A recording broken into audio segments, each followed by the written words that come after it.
My girlfriend's like, no, she got it. Yeah, but my niece,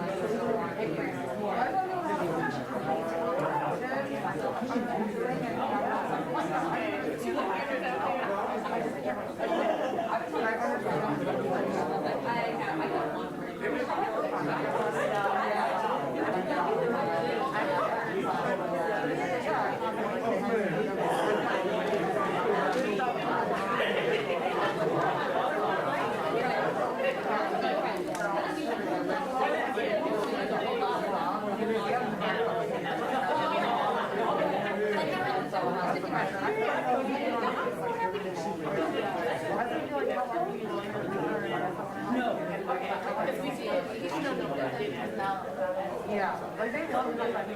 Yes. So, matter of fact,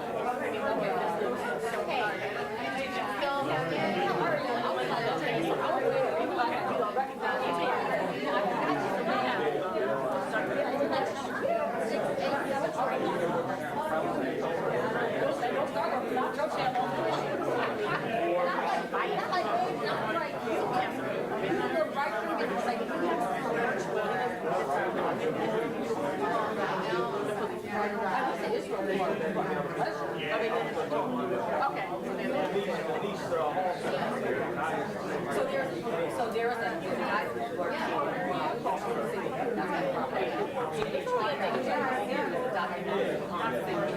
so no, we have to find that man to figure out the producer. It's not right again. matter of fact, you know what? It's also your house. I was curious saying, but you know what she has done? She has done training for the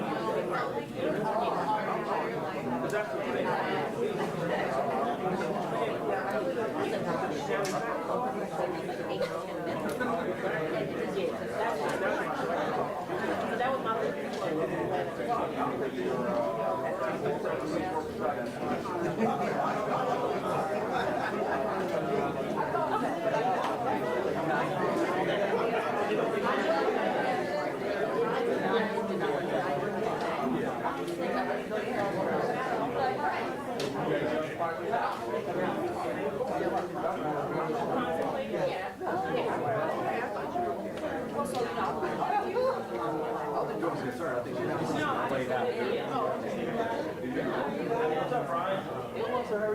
You know, I can put something like that.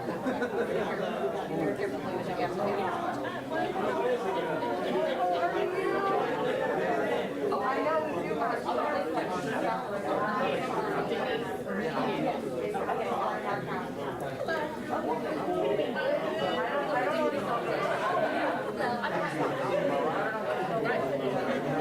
You're right. We all four. We'll work.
How you doing, man?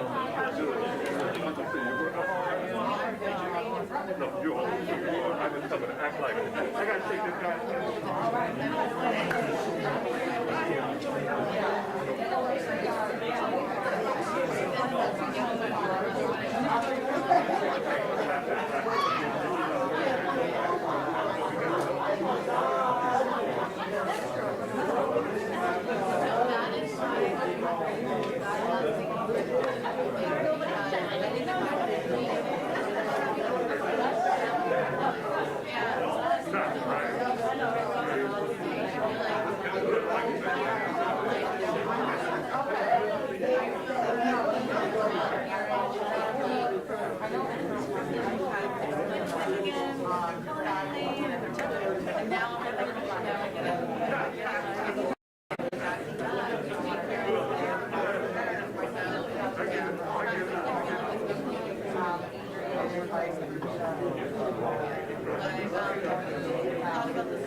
Chief, you good? Yeah, I'm good.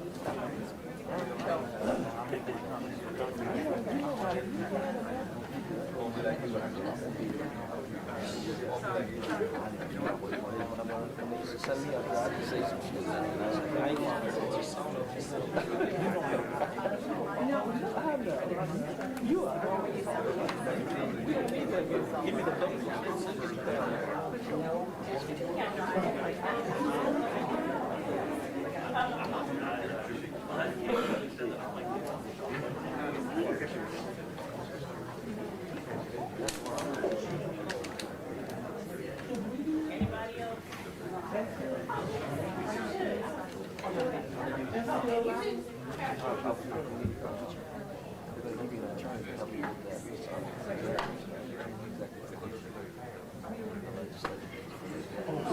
and I got somebody from personnel to help me.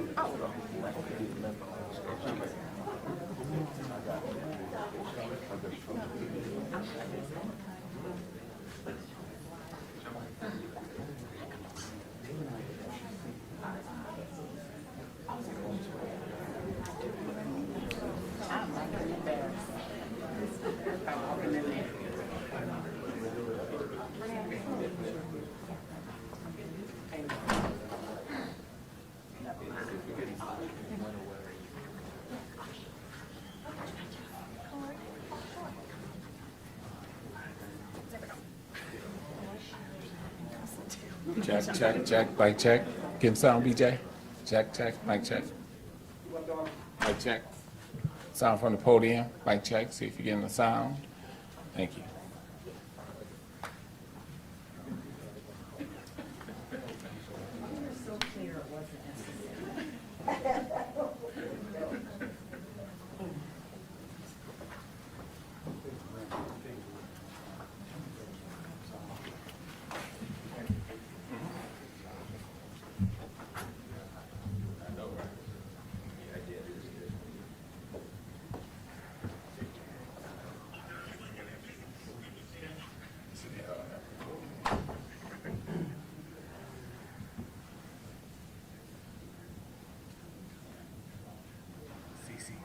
CC.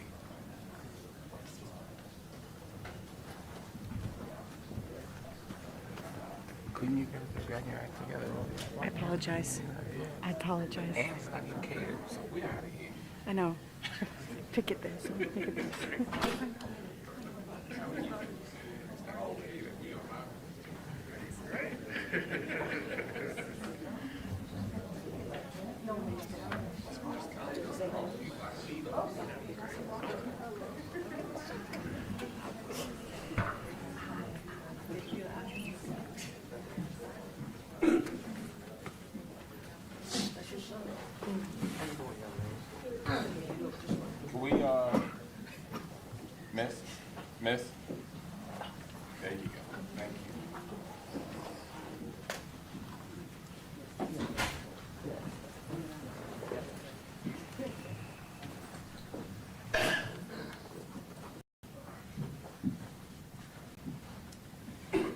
Okay, good afternoon, everyone. I'd like to thank you all for joining us. I'm Gina Ford, Communications Director for Prince George's County Executive Angela also Brooks. You good, Dale? Okay. Wow. So we'd like to thank you all for joining us. As you know, the county has reached a settlement in regards to litigation that has spanned over about 2.5 years. Today, the county executive is here to discuss, followed by Chief Malik Aziz. Afterwards, we will be taking questions. Just a point to note, we will only be taking questions regarding this particular settlement. We will not be going into great detail regarding the individual claims. So stand by for that. County Executive. Good afternoon, everyone. Thank you for being here this afternoon. As you know, earlier this week, we settled the HNLEA lawsuit.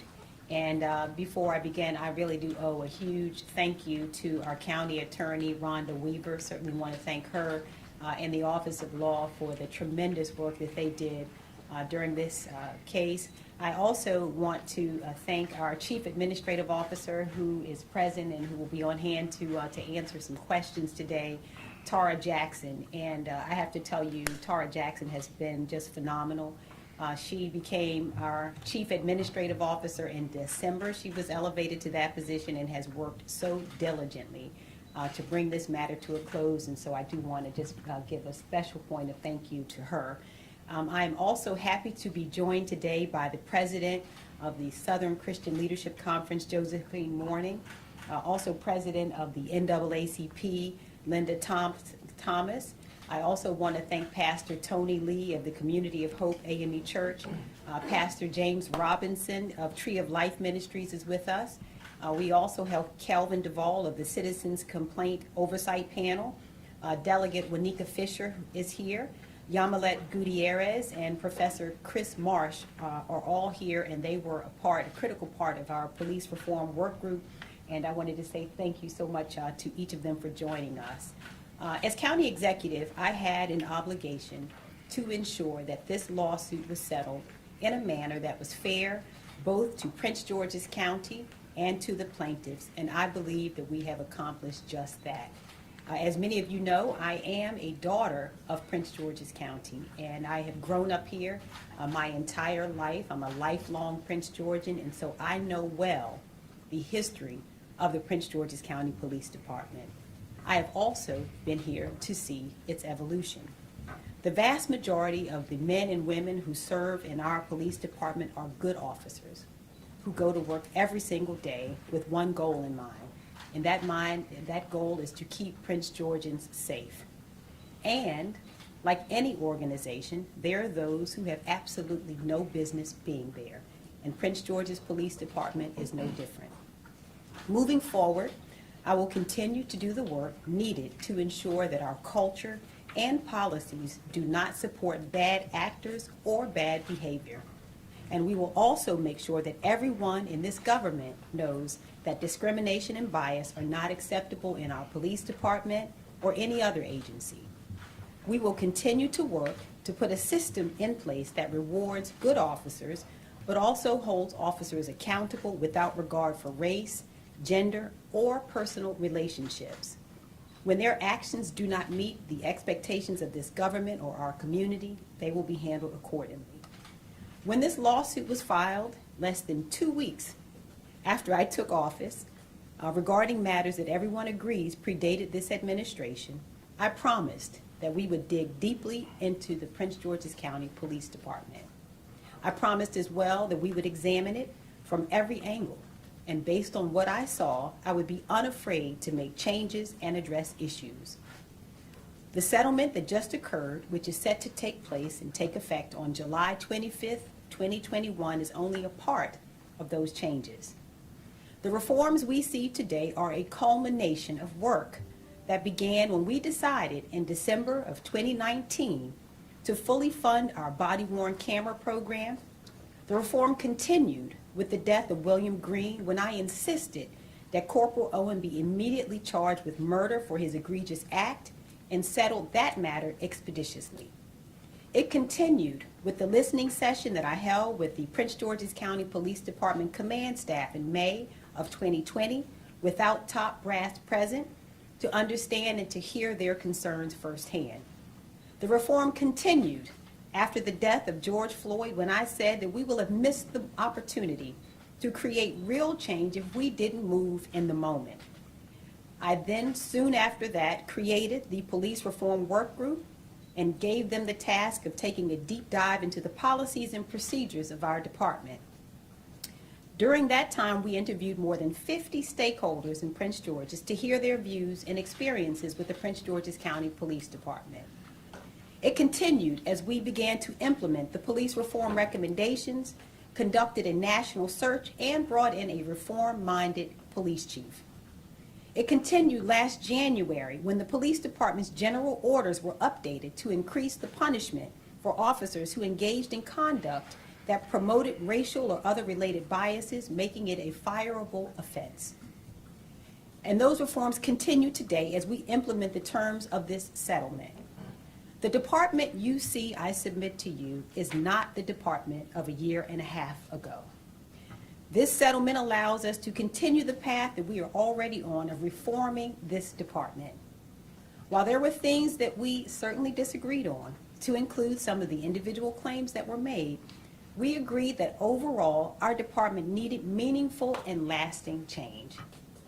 That's why, through this settlement, we've agreed to make further changes in the areas of promotions, discipline, and overall enhancement to our policies and training to ensure that we have a department free of discrimination and free of retaliation. To be clear, this lawsuit has been costly to everyone involved. And in all honesty, it's been a distraction. I couldn't control the challenges that were presented by the unexpected global pandemic that occupied the last 18 months of my first term in office. But what I can assure you is this, that the internal culture that was the subject of this lawsuit, which took decades to create, is one that will end with this administration. Our efforts will be ongoing, and we will continue to work as we have through every challenge to identify solutions that allow our county to move forward and to ensure that greatness grows here for generations to come. Thank you. Next, I'd like to invite to the podium Chief Malik Aziz.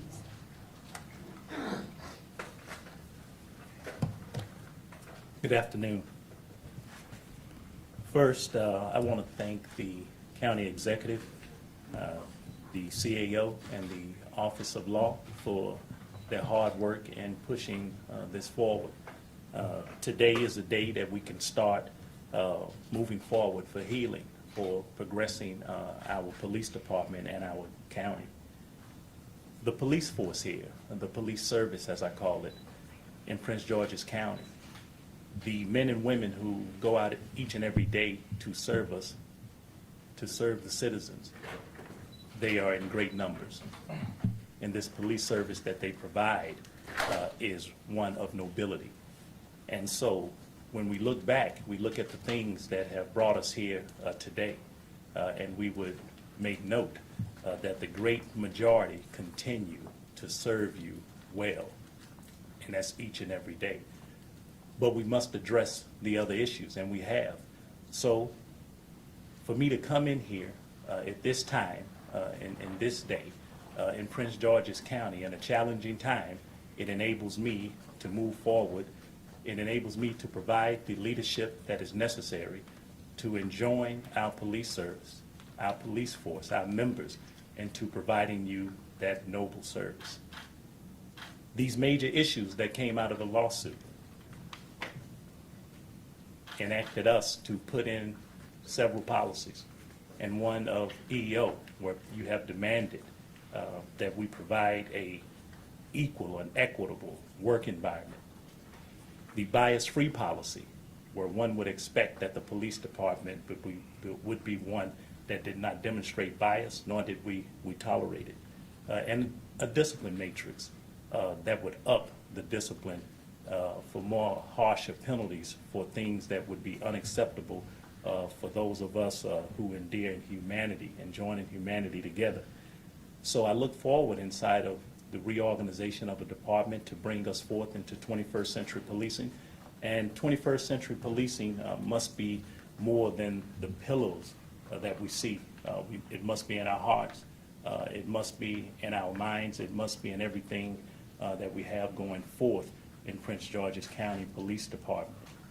And that would mean our building a trust and establishing legitimacy for the citizens that we serve, for enjoining our community for policy and oversight would definitely mean that our community engagement, our police community relations would take center stage, that we must make room for a more robust community policing effort, that we must take on the responsibility for providing officer wellness and safety. It must mean more than words. We must meet it with action. And we must provide stable training and education, not just for the police force, but for the community in which we serve. When we spoke about the issues that got us here from things such as the EEO, that would mean that we're going to put in place a policy that trains our personnel. We'll have a better personnel division, more certified certifications and qualifications that they would be able to serve our police officers who bring forth complaints in a rightful and meaningful way. That our internal affairs division would have everyone there trained in EEO and conflict resolution and mediation, but specialized detectives to handle these type of situations. And when all else, can not be met by an officer who may deem it necessary not to go forth inside internally in our system, that we provide an outlet for them to move outside into another EEO realm. For our bias-free policy, we're looking for that bias-free treatment of all individuals. And that just doesn't mean in the police service. It means in special circumstances where we can look internally and see that just doesn't mean discipline. It also means counseling. It means training. It means education. It means all of the other things that we would have to negate our implicit biases. It would mean everything for fair and impartial policing, for a real effort for procedural justice. And our discipline matrix would just, for no other terms that we would have, we would not cooperate or tolerate with racism or discrimination or any other type of form that would seek to disenfranchise any one of our police officers or police members of our department for any basic human right or employee right. And so we look at these other things since I've been here. So we started on the road at the direction of our county executive. And the direction that we would go is to look at things that we needed to mend and some things that were broken. And so we put forth a secondary employment policy, one that I think the citizens have also demanded, one that would seek to separate duties, that would provide accountability and responsibility, one that would address some of the systemic problems that occurred that brought forth the need to revamp our policy. And we did that, and we're issuing that policy very soon. Our body-worn camera policy to enable us to be transparent, because you've called on us for that same accountability.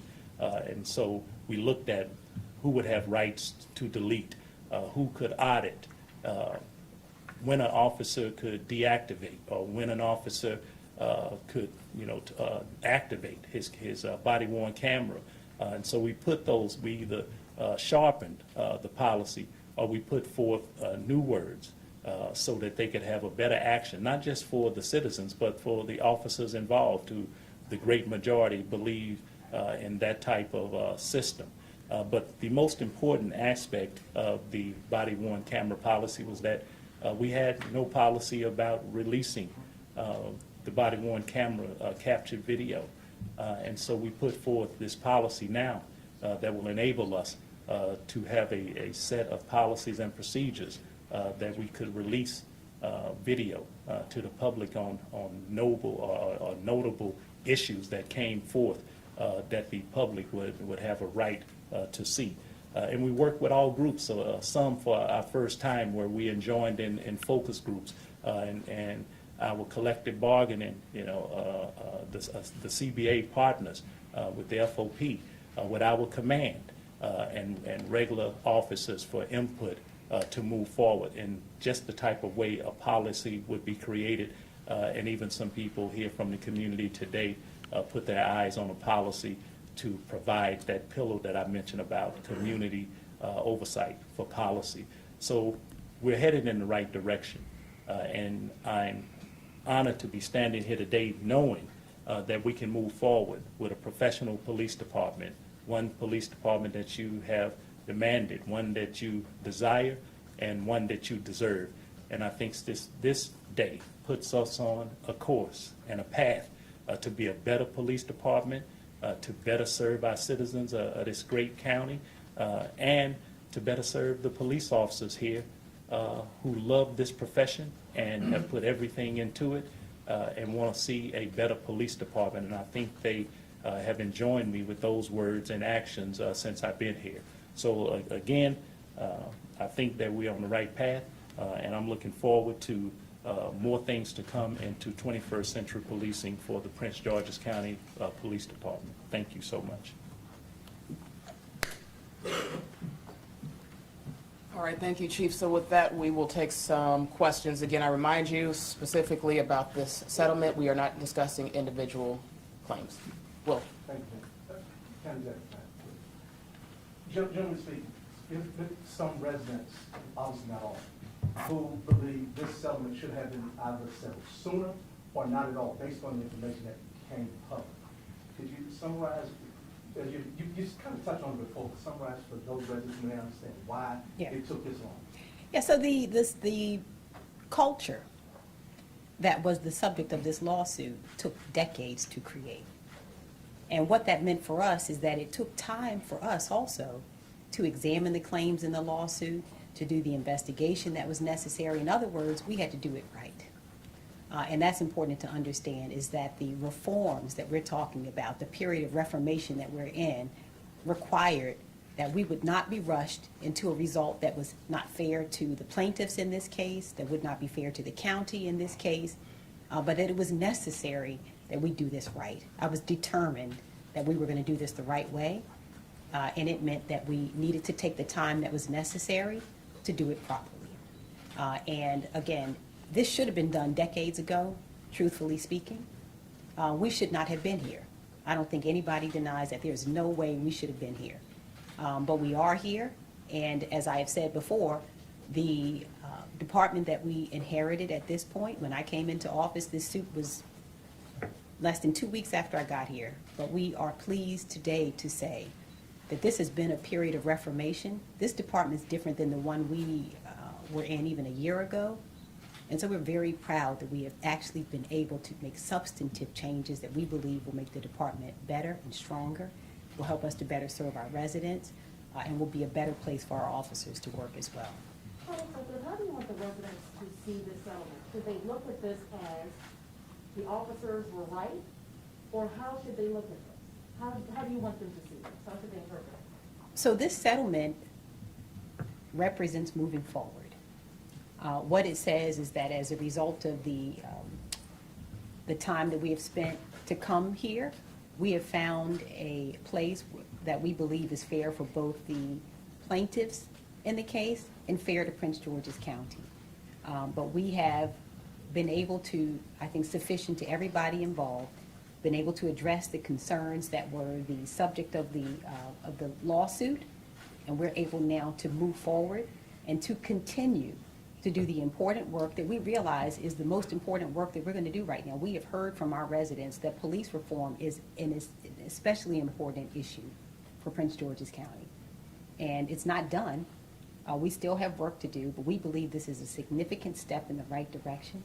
and that we can move forward and continue to build the department that we desire. Madam County Executive, money was spent to fight this lawsuit. The Manger report was commissioned to rebut the claims of the plaintiffs. What changed? Why decide to settle after such a fight? Well, because we believe that we reached a point where it was fair to the plaintiffs and fair to Prince George's County, that we could come to an agreement and that we could move forward. And again, we did not want to be rushed into moving forward until we felt that we had reached that point, and we believe that we have. Yes. Can I ask, can you speak a little bit to the money that was spent on the suit? I think there have been residents who have said that lots of that money maybe could have gone to other things that the county needed. The residents needed fund police reform. By my math, I think about $24 million is going to go to lawyers and about 2.3 to the plaintiffs themselves. Can you speak a little bit to that monetary investment? I don't think anybody's wrong to say that this is not the way that any of us wanted to spend taxpayer dollars. And again, it was a costly lawsuit. It was costly for the plaintiffs. It was costly also for the county. And again, this is, in my estimation, something that should have been done decades ago. But again, the culture that was the subject of this lawsuit took decades to create. And we spent the time over the last year and a half, 2 years, to address the concerns in a way that we believe makes the department different than the one that we encountered and gets closer to what the public wants. And so if anybody says, are we happy at having spent taxpayer dollars this way? Absolutely not. But we were determined to do it right and to make sure that when this was done, we would not have to go backwards. We can go forward. This is what the public has been asking for years. They've been asking us for this. And we believe we've accomplished exactly what the people have asked us to do, which is to look at the department, to make changes where we felt it was necessary, and to deliver to this public and to the officers who put their lives on the line and put their careers on the line, a department that they deserve. Why use a private law firm? Why not use the county attorneys in this case?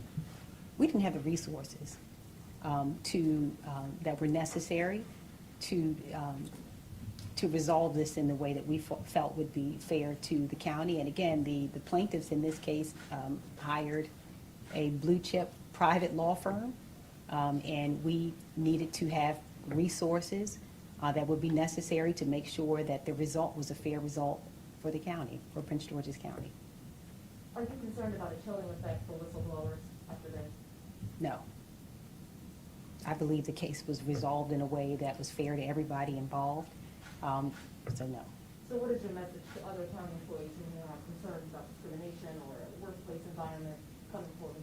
We don't condone discrimination, bias, or any other illegal act, not only in the police department, but in any agency in this government. And if it is happening, we will address it.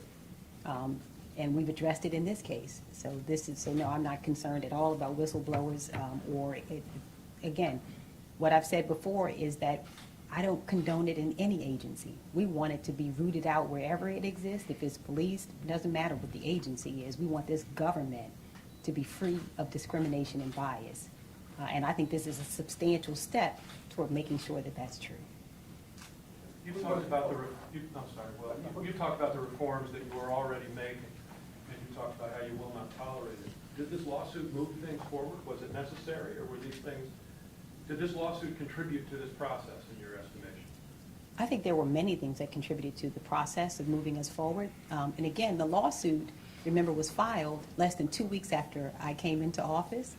And so it's hard to say that it didn't that it didn't contribute to the reforms, but there are reforms that happened throughout this process, even as the lawsuit was happening. Again, with the police reform task force that I formed last summer, there were substantial suggestions and recommendations that were made that we have already started implementing, and so it was a culmination. So they worked together, both what we have achieved as a result of the lawsuit, as well as the work that was already being done with the body-worn cameras and some of the other policy changes that have been made in the department.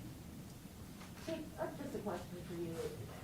Are you concerned about any of the other officers who remain in the department? In this lawsuit, there were a number of people who remain who are still working for the Prince George County Police Department? Do you feel like there needs to be secondary oversight, that you need to take a closer look at any of these folks? What are your thoughts? No, I think that what we, If you, okay. I think that what we have put in place already will seek to mitigate any of those things. I think the county executive, I'll echo what she just said. We don't have a space for cooperation or tolerate. We have no intention to tolerate those kinds of actions. So I don't think at this point in time, in the realm of fairness, in the realm of what we just said about equity, that I would be looking to do anything further than what we did. Putting a policy in place is the first step to addressing those issues. And I'm confident that as we move forward in reorganization and restructuring of our police department, that we will seek to mitigate any of those kinds of things that have went on. I think the settlement of the lawsuit has spoke volumes already, and I wouldn't want to add anything to muddle that. Everyone starts on a new leveled playing field where everyone gets a chance to be right again and whole again. And so if any issue arises out of that, then we have already policies and procedures in place, except under this administration, we will vigorously address it under this administration. Anything alleged in the lawsuit that gives you pause, that gives you great concern, that you want to address immediately? Well, any lawsuit would give me great concern. So I don't think I would go out and name something specifically. What I want to do is address the issues that we already put forth, and that is the policies of the EEO, that we have a new discipline matrix forthcoming, and what people would already expect from their police department, that we have every intention to be a bias-free police department.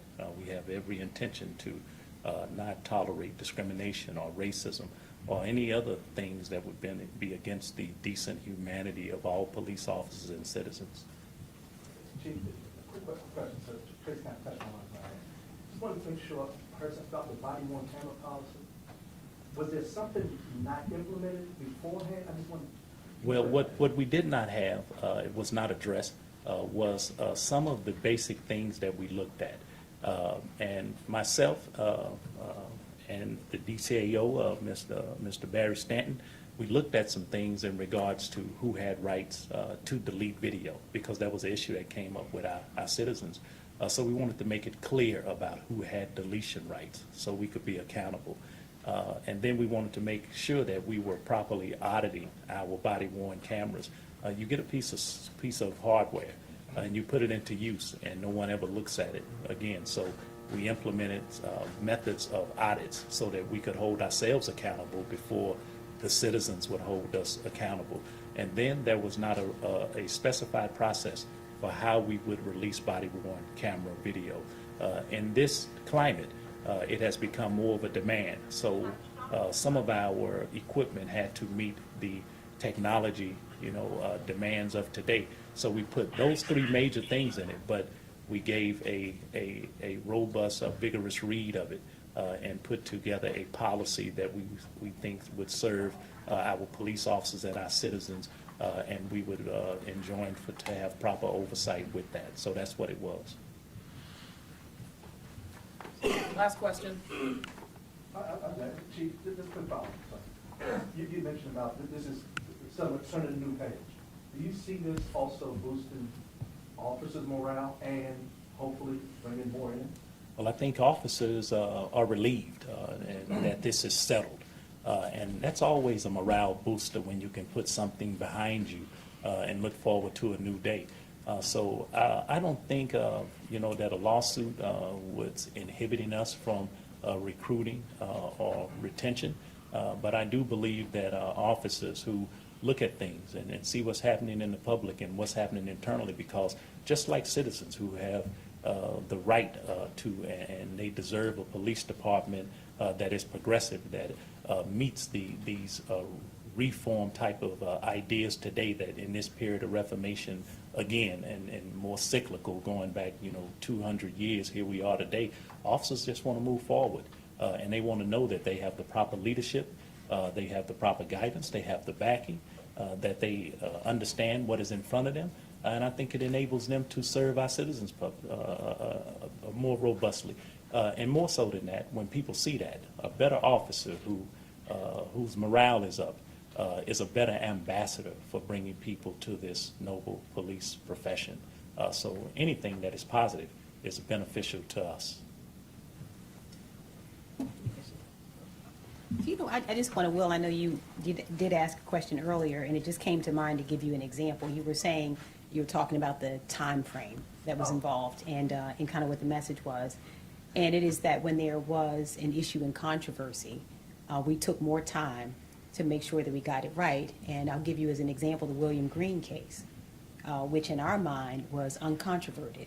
That was a case where the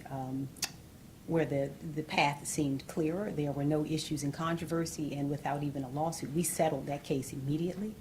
And in this case, where we believed that the county's liability was less clear, we had to take the time that was necessary to examine the issues, to do the investigation, and to make sure that the result was a fair result for both the county and for the plaintiffs.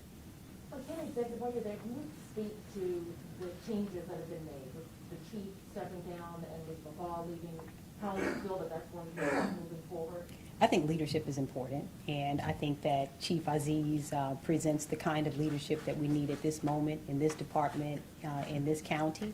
I think Chief Aziz is 30 years of experience in law enforcement, combined with his reputation for community policing, strong community policing, and just an understanding of 21st century policing is exactly what the department needs. We also have the interim DCAO, Barry Stanton, who is here. I want to thank him for his leadership as well.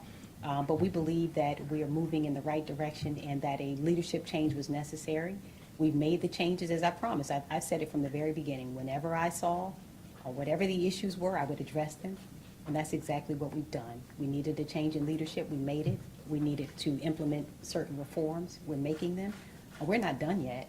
We're not done yet. But I think, again, it is very important for me to communicate to the public that the department that we leave, that this administration leaves, will be better than the one that we encountered. It is our earnest desire to make sure we do the very best we can, not only for them, but for the officers who work in this department. And we believe that we're making substantial steps toward that. And I want to thank also all of these partners who are on the stage today, from the faith community, from the, again, the NAACP, SCLC, everybody from the state legislature. I want to thank everyone. This has truly been, I want to thank the men and women of our department. It has really been an effort that we're all undertaking together, but we are headed in the right direction. Thank you, everyone.